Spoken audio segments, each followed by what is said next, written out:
In this lesson, we'll use Grease Pencil to add new details to our render. Let's begin.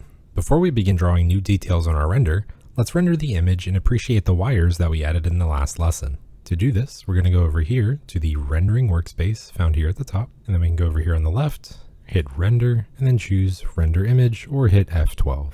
The render is done, and it's really coming together with the added details of all these wires. We can see just how much detail it's added to these areas in the background, on top of these 3D wires, on the sides of the bridge here, and just in general, the whole image has a lot more character.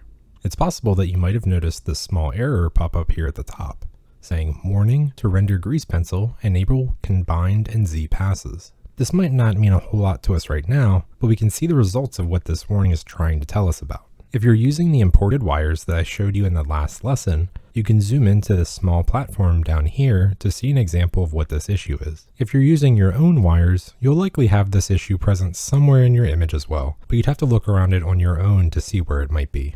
Here, we can see that a portion of these wires are visually on top of the small platform. However, in reality, the wires should be obscured by this platform because they go behind it. So we shouldn't see this wire keep going past this. It should actually disappear once it crosses over this line here as it goes behind this large step. This is a perfect example of what this warning is trying to tell us. This warning is referencing the fact that our grease pencil lines are displaying on top of all objects in the scene, regardless of whether they go behind an object or in front of it.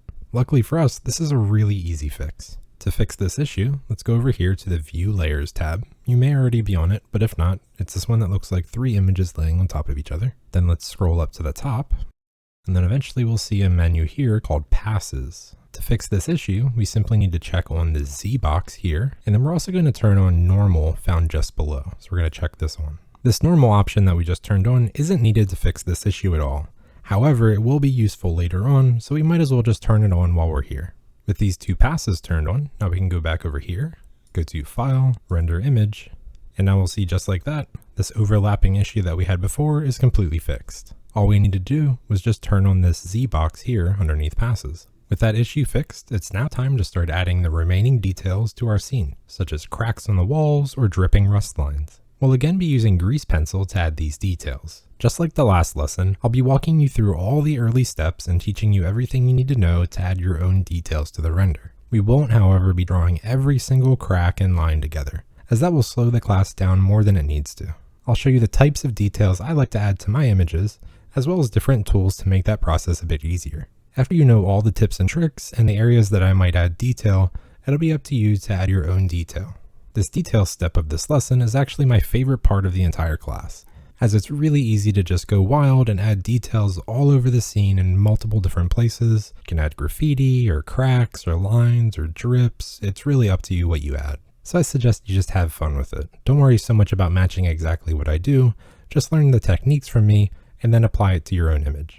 At the very end of this lesson, I'll walk you through how to import my completed detail drawing if you'd prefer to use my drawing instead. But as always, I encourage you to experiment and make something unique to you. With all these disclaimers out of the way, let's get to drawing. So first, we're going to go over here and head back to the layout workspace. We're going to be doing the bulk of our drawing over here in the left camera viewport. This is because the details are largely dependent on what is actually visible from the camera's view. There's not a whole lot of reason to draw cracks and lines on the backside of a column or a wall that isn't even visible from the camera. With that being said, let's extend the size of this left viewport to give ourselves more area to draw. To make this viewport larger, we're just going to hover over the border between these 2 viewports until our mouse turns into these horizontal arrows, and then we can just click and drag to pull it over and make this left side much larger. We don't want to entirely remove this side though. Now that we've made the left viewport larger, let's change the right viewport into the image editor instead. This will allow us to quickly render the image in the right viewport, but allow us to continue drawing on the left viewport without having to constantly switch back and forth between the layout and the rendering workspace. So over here in this right viewport, click in your middle mouse button and then pan it all the way over to the right. That way we can see this tiny menu here on the left. We're going to click on this menu and then go over here and choose Image Editor. It's the second one from the top. Now that we've changed this right viewport into the image editor, we can click on this small drop down here next to the New button. So we're going to click on this tiny menu and then we'll choose Viewer Node.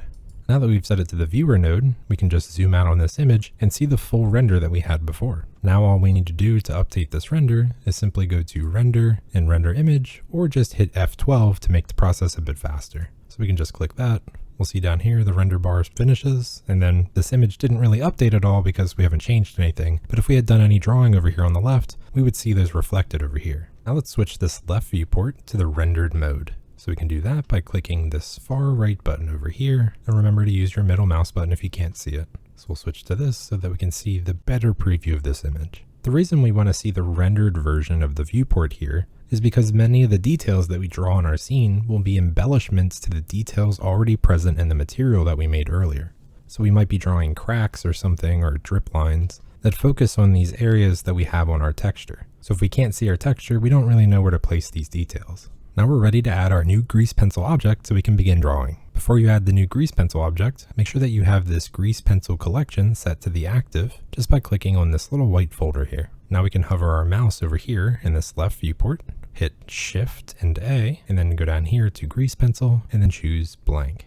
Let's rename this object. So we can double click here, and then at the end we're just going to put underscore details so we know what it is and it differentiates it from the other. With this new grease pencil object still selected, let's go over here to the left viewport, pan this toolbar over to the right, and then we're going to switch to the draw mode. Now we have a few settings to set up before we start drawing. So first, make sure you're using the correct brush, which is the ink pen rough brush found down here. Now we're going to switch the mode from 3D cursor to surface instead. Next, we're going to use the toolbar here, pan this over, go to the advanced settings, twirl this open, and choose view instead for the radius unit. And then lastly, we'll change our radius for the pixels to 2 pixels and then hit enter.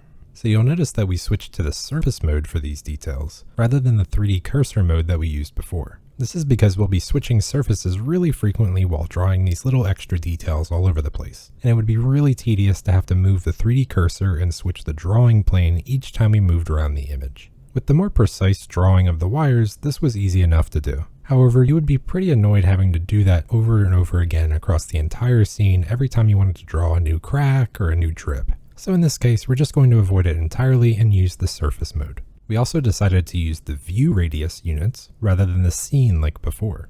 This is mainly for 2 reasons. First off, it will just be a nice learning experience for you to use the other method while drawing. Both methods have their strengths, so it's a good idea to practice both of them to see what you like and don't like about each method. Secondly, while drawing these details, we'll be changing depth quite often while we draw. What I mean by this is we'll be drawing on objects that are really close to the camera and really far from the camera.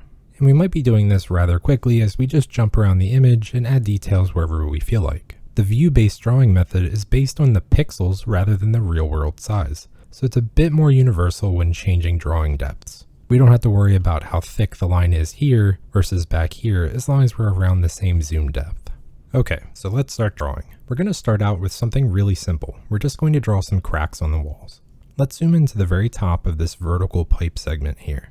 So we're going to zoom into this large block sitting on top of these pipes. While it's not immediately obvious what material this box is actually made of, we can assume it's probably some sort of concrete or maybe a metal. That means as this object ages, it's prone to cracking and chipping. So let's add details similar to that. So I'm simply going to just zoom in a little bit here, not too close. And then here I can see there's a line break, so I know this is where the corner's at. And I'm just going to start drawing a little sort of a lightning bolt shape.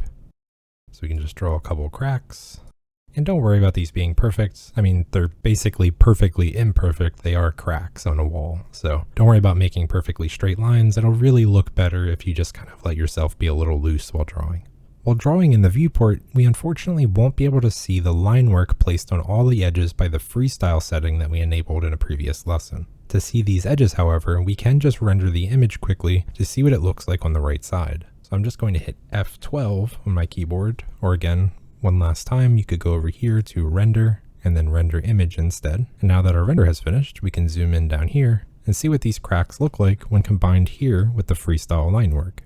You can see just how easy it is to add relatively complex effects, such as these deep cracks, just by drawing right onto the scene. Details like this would be kind of a pain to model in, or to have to place the texture perfectly so that it lines up here on the edge. However, we can just draw right onto this image and add really detailed effects like this in a matter of seconds. If you had difficulty figuring out where this edge meets the corner here, we can enable something called the wireframe within the viewport. To do this, go over here to the top right. We're going to turn on this icon here that looks like two circles laying on top of each other. This will enable our viewport overlays. Now let's twirl down the options for it by clicking this tiny arrow to the right, and then we can go down here to the bottom and check on this box next to the wireframe options. So we'll check this on, and now we can see the wireframe for this object. This will show us where every single edge is on this model. While it does make the view a little bit more cluttered on objects like this ladder here where it has a lot more edges to make this round curve, it does give you a subtle indication where this corner actually meets, instead of just being in a relatively white face here that's difficult to parse out. So if you were having difficulties before seeing where these edges meet, I would suggest you leave this setting on for now. Let's add a few more cracks along the edges and corners of this object before we discuss any other techniques. Feel free to follow along with what I'm drawing, or just come up with your own different details. So in my case, maybe we extend this crack across this corner. We'll have it go down here, just kind of lightning bolt back and forth, and then maybe branch off here. We can also have a crack start from the bottom corner here, so we can see this little black dot here from the texture. Maybe we can embellish that, make this look like a chip that started to crack. We can also focus on this corner here. So instead of having a nice sharp corner, we can instead make this look like it's been crushed. So that would be just drawing across these corners here, kind of choosing an area here that we've decided to crush and just break it up with a bunch of lines. You can extend it out further in one direction if you'd like. You can also have cracks emerge from this area. Maybe we have a crack here that's starting to snake off. And then maybe one last detail down here. We could have a corner here, have another little lightning bolt crack. We're really just going around this thing and just adding details wherever we feel like. After you're satisfied with the details that you've added, go ahead and hit F12 on your keyboard to render the image to see what it looks like over here on the right side. Now we can zoom out and see all these different details that we added. We can see that just by drawing some lightning bolt shapes around the edges of the model and scribbling some triangular doodles in the corners, we managed to add some pretty believable wear and tear to this model in no time. This was really easy to do. Basically all we did was just kind of scribble along the edges, and you can really be kind of messy with it, especially along these edges here where it's going to blend in with the freestyle. So if I do that and then just hit F12 again to render, we can see that even really simple and messy scribbles like that actually look pretty cool when we look at it on a fully rendered image. You really don't need to spend too much time making detailed drawings in these areas. Just adding some visual noise at key areas can really help imply broken metal or concrete. The details that we just added didn't rely on pre-existing markings. We weren't embellishing already present details, we just added them there from scratch. Let's try another method of adding detail, which is simply accentuating details that are already there. For this example, we're going to zoom out here, and we're going to focus on this marking here, this one that has kind of a triangular shape. You can also zoom out here on the right side and zoom into that area as well. This area will be a good place to draw some streaking rust, as if some exposed rebar has been rusted by the moisture and is now staining the wall below. So as a really rough example, we can just zoom in here, and then we're going to find a spot where it looks like maybe rust would have streaked down. So at the end of this point here, I'm just going to draw a simple line straight down and just wiggle it a little bit to make it look like the rust has followed cracks in the walls. And then we can add a little thickness to it. So any point here that points downward is a good spot to add a little streak. They can all be different lengths. You can kind of scribble around the edges to rough them up. It's really up to you what you do, but we just want to make this embellished a little bit more than it already is. One really important thing when drawing these dripping stains though is to consider the perspective of the image. These lines that we're drawing would primarily be pointing straight up and down, regardless of where they originate from this broken patch. This is because gravity would be pulling this water drip straight down. It's okay to have it go back and forth a little bit as it goes down, but you don't usually want to draw a line that goes like this, as that'll make it look like this drip is kind of defying gravity. So I'm going to Control Z to undo that. Now let's quickly go through here and add just a little bit more detail, such as more drips and maybe even more cracks. So again, feel free to follow along with what I'm doing or do something of your own.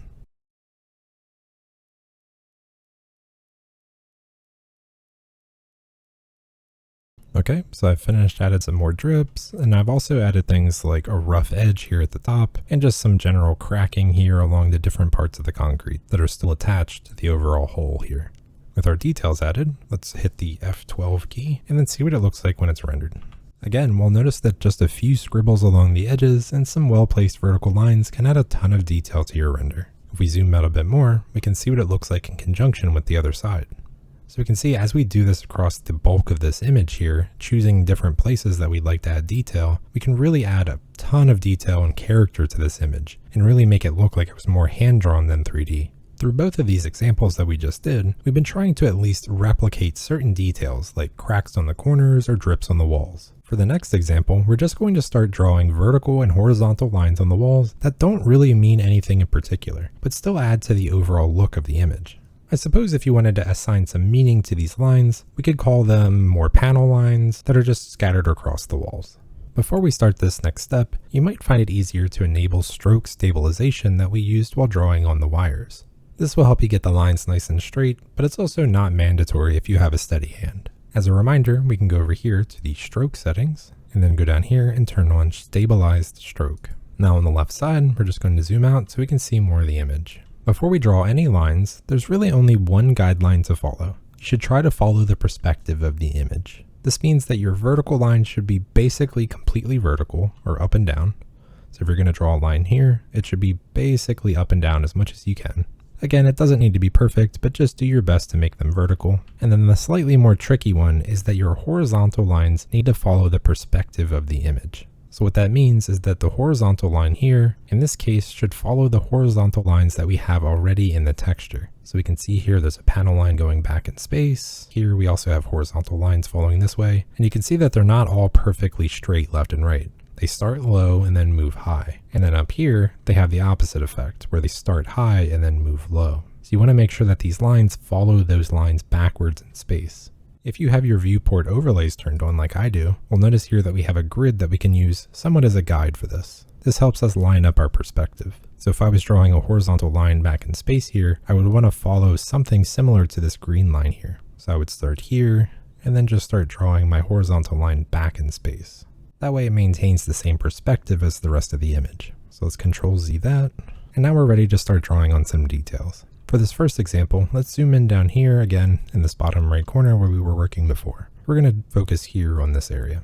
The typical pattern that we'll be drawing to imply some extra details on the wall is sort of like an off-center plus sign. It might look something like this. So we would draw a short vertical, and then we can choose either higher or lower on this, and we're just going to draw a horizontal line that's significantly longer maybe in this case.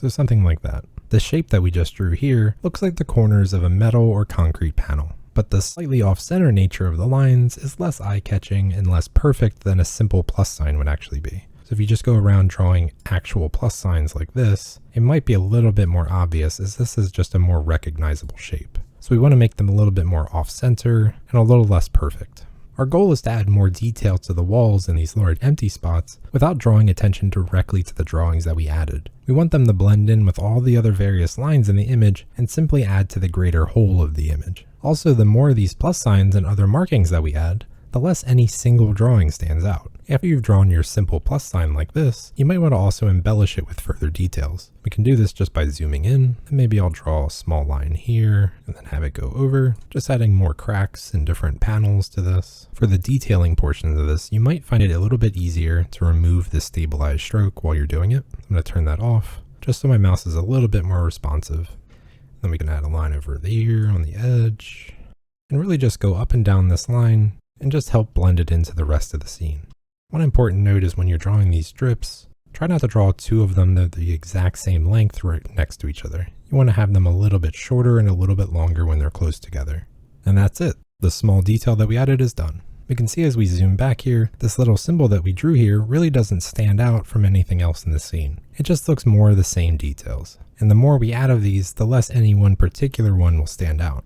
Instead of drawing more complex shapes like this, we could instead just draw parallel lines that are either vertical or horizontal. So for this example, maybe we can zoom in down here, and we'll find an area that's relatively empty, and I'm just going to draw two vertical lines, and I'm going to have them offset a little bit. So they're relatively parallel, but they're not the exact same length directly next to each other. We could also do this same process, maybe down here, with horizontal lines. I'll draw a horizontal line here, and then again I'll overlap them a little bit, and draw this one a little bit past it. As with the plus sign that we just drew, these lines just help fill in the open space of our walls and imply further panel lines and breaks. There's really no limit to the amount or combination of these lines that you can add across the walls or objects. Well, notice the reference image we based this render off of is absolutely covered in seemingly random vertical and horizontal lines. Your only guiding principle should be to maintain the perspective of the image and try to offset the lines slightly to make them less perfect. Other than that, you're free to go wild. As one final example of this method, we can combine a few of these other techniques to make one new shape. So maybe we'll zoom out here, find somewhere lower on this wall, maybe somewhere down here. And we can draw some horizontal lines. Remember, following the perspective of this image, this horizontal line is going to be a lot more slanted. So maybe we'll do this. We can draw a second one, kind of parallel to it. Next, we can have a vertical line, bridge the gap between these, and then maybe one more vertical down here. And then we can just add some more details. So we can add some more drips and cracks and really whatever we'd like. Just remember to try to maintain the perspective while you're adding these details. You can also add cracks between these corners as well to make it look like we have broken edges on these panels as they meet. Really, it's up to you. As long as these drawings are placed in dense areas or you work them into existing details, you can draw some decently complex shapes without drawing unwanted detail to any particular area. In the next lesson, we'll use Grease Pencil to add some new details to our render. I'll see you there.